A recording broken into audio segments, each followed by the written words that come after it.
I am a German Shepherd. My father lost daily elections and I lost my morning pedigree. My favorite drink is Pappu का गरम पेशाब।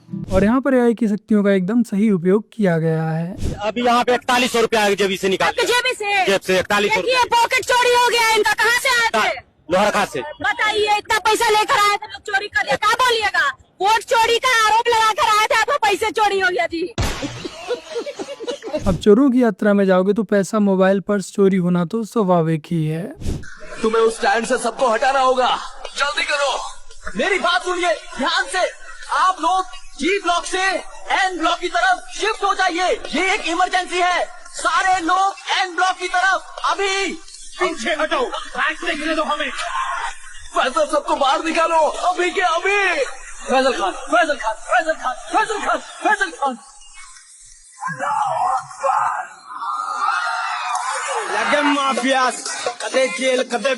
ये है भीड़ को भगाने की निंजा तकनीक। फोन उठा ले मेरा, फोन उठा ले मेरा, बहुत जरूरी बात करनी है। मेरी तरफ से कॉल करो, मेरा फोन उठा ले। तो रारा मेरे प्यारे ईवनों की हालचाल में जामा एक बार फिर से सबका स्वागत है अपने चैनल द पेट्रियट ऑफिशियल में। और मैं आपका वेदुर किस लेकर आ चुका हूँ एक और नई वीडियो।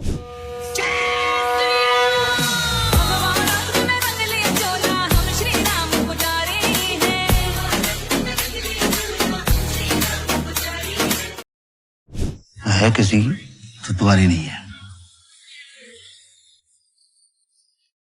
गजब टोपीबाज आदमी।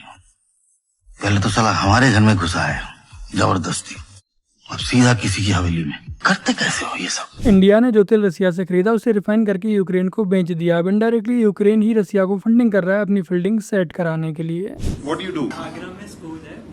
आगरा में स्कूल है, पढ़ाते हैं आप लोग? नहीं, मतलब मेरा खुद का ही। तो वहाँ स्कूल में कर क्या रहे हो? अभी तो मुझे मम्मी ने एडमिनिस्ट्रेटर की पोजीशन दे रखी। तुम राहुल गांधी हो? मुझे क्यों तोड़ा? चलो उठाओ। गलत बातों पे मतलब में ही बेचारे राहुल गांधी को लपेट लिया।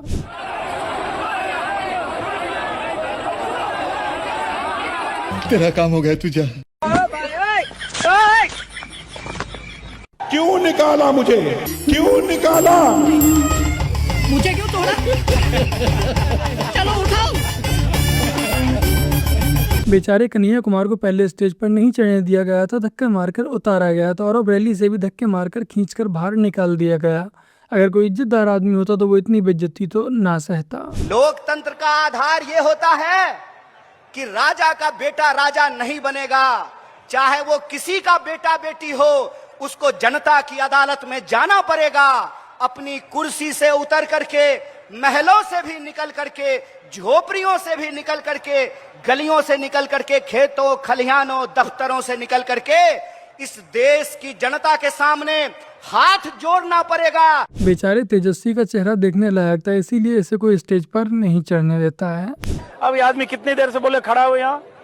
हम लगभग 8 बजे से सर हैं। हाँ, तो मतलब 4 घंटे 4.5 घंटे से यहाँ खड़े हैं। ये रस्सी इधर बंधी है, यहाँ से पुलिस वालों की ड्यूटी है, रस्सी तोड़े नहीं। अंदर राहुल गांधी, अभी मॉर्निंग ब्रेक हो रहा है, यहाँ से राहुल गांधी खुली जीप से निकलेंगे। राहुल गांधी के विचार से काफी सहमत हूँ, चाहता हूँ, इसलिए मैंने 2016 में, ये मेरा पुत्र है, एक ही पुत्र है मेरा, इसका भी नाम राहुल गांधी ही रखा हूँ। इसका नाम राहुल गांधी है? अरे क्या नाम है तुम्हारा? है? मजाक कर रहे हो?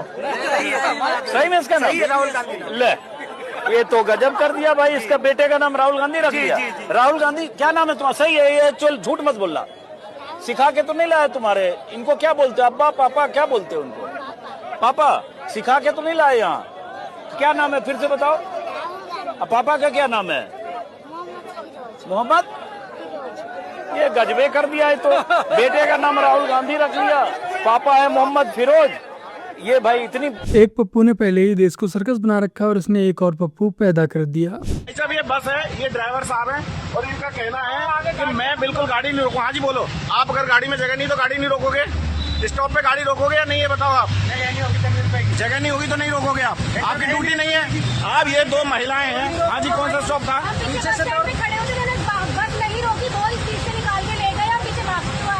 भागते हुए आए एक बुजुर्ग, ये दौड़ कर आए और व्यक्ति सामने वाला बिल्कुल मना कर। क्या नाम है तुम्हारा? नाम बताओ। नाम क्या है तुम्हारा? भैया नंबर ले लो। भैया नाम क्या है? ये बस नंबर है। इनके खिलाफ कार्रवाई करनी चाहिए, ऐसे लोगों के खिलाफ।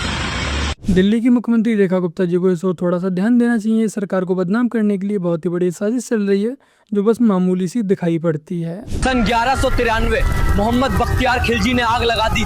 10,000 विद्यार्थी, 2,000 आचार्य और सदियों का ज्ञान राख बन गया। ये था नालंदा। 5वीं शताब्दी में गुप्त सम्राट कुमारगुप्त ने स्थापित किया, दुनिया का पहला आवासीय विश्वविद्यालय, जहाँ से ज्ञान गया दूर देशों तक। नालंदा में केवल धर्म ही नहीं पढ़ाया जाता था, यहाँ चिकित्सा विद्या, तर्कशास्त्र, गणित, ज्योतिष, ज्योतिर्विज्ञान के साथ साथ भाषाएं और व्याकरण भी सिखाए जाते थे। हालांकि ये मगध में था, विद्यार्थी दूर दूर से आते थे। कोरिया, चीन, जापान और कई अन्य देशों से भी लोग यहाँ शिक्षा लेने आते थे। अंत में ये सब नष्ट हो गया और सदियों का ज्ञान सिर्फ एक आदमी की पागलपन की वजह से। ये भाई अपने YouTube चैनल पर बहुत ही बढ़िया वीडियोस बना रहा है जहाँ पर वो इंडिया की हिस्ट्री आई के माध्यम से दिखा रहा है। आप लोग जाकर भाई के चैनल को सब्सक्राइब कर सकते हैं।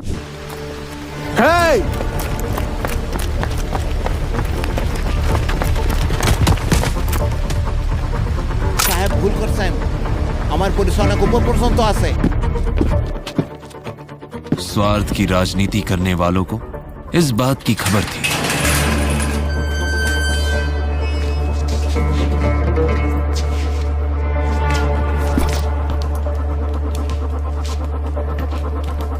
कुछ वोटों के लिए देश की सुरक्षा को खतरे में डाला गया। लोकतंत्र के नाम पर घुसपैठियों को पाला गया।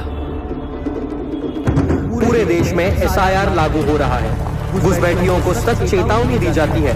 अवैध प्रवेश या गतिविधियां बर्दाश्त नहीं की जाएंगी।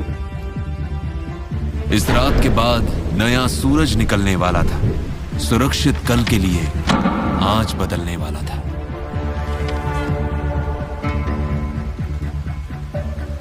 मजबूत हाथों के बिना देश की सुरक्षा अधूरी है, लेकिन सुरक्षित कल के लिए सबकी पहचान भी तो जरूरी है।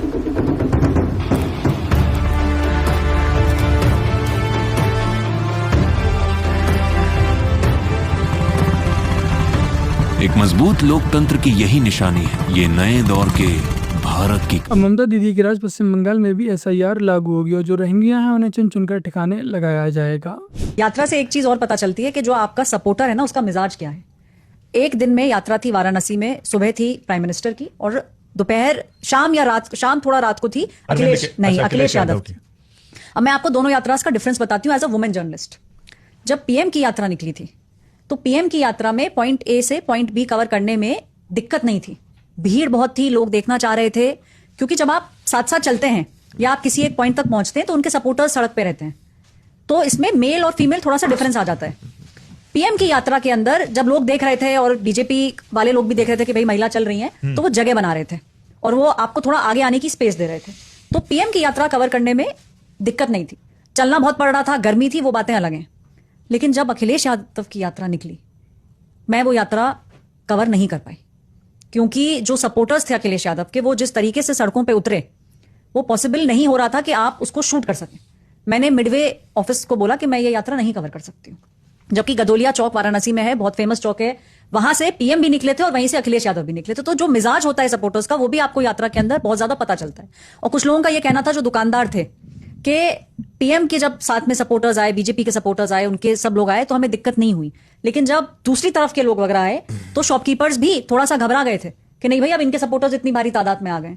तो एक थोड़ा सा मूड आपको पता चल जाता है यात्रा में। और एज अ वुमेन तो मैं आपको बता सकती हूँ कि आपको स्टार्क डिफरेंस नजर आ जाता है। नहीं तो उसमें नंबर सब सपोर्टर्स ज्यादा थे या हुड़दंग। एक अंतर जो आपको आसानी से दो पार्टियों के अनुशासन को समझा दे। ये दोस्तों राहुल गांधी यहाँ पर है, ये तेजस्वी यादव है और इसके ठीक बगल में जो आप बाइक देख रहे हैं, फोटो भी आपके स्क्रीन पे चल रहा होगा, पल्सर 220 बाइक है और इन्हीं का ये बाइक है और यहीं पर से ले गए थे। ये जो दुकान है, टोटल 7 बाइक यहाँ से ले गया था, अलग अलग लोगों का। जी गिरा पड़ा मिला है सब गाड़ी, और मेरा 220 अभी तक नहीं मिला। और यात्रा निकाल रहे थे, वोट अधिकार यात्रा, वोट चोर गद्दी छोर का नारा लगा रहे थे और खुद बाइक चुरा करके भाग गए। 22 तारीख को इनका बाइक ले गए और आज 30 तारीख हो गया, मतलब लगभग 4 दिन हो गया। 4 दिन में कोई रिस्पॉन्स नहीं मिला, कहीं से कोई उम्मीद नहीं जगा। बार बार बोले थे 1 से 1.5 किलोमीटर तक में हम आपका बाइक दे देंगे, बस फोटो वीडियो करके हम आपका बाइक दे देंगे।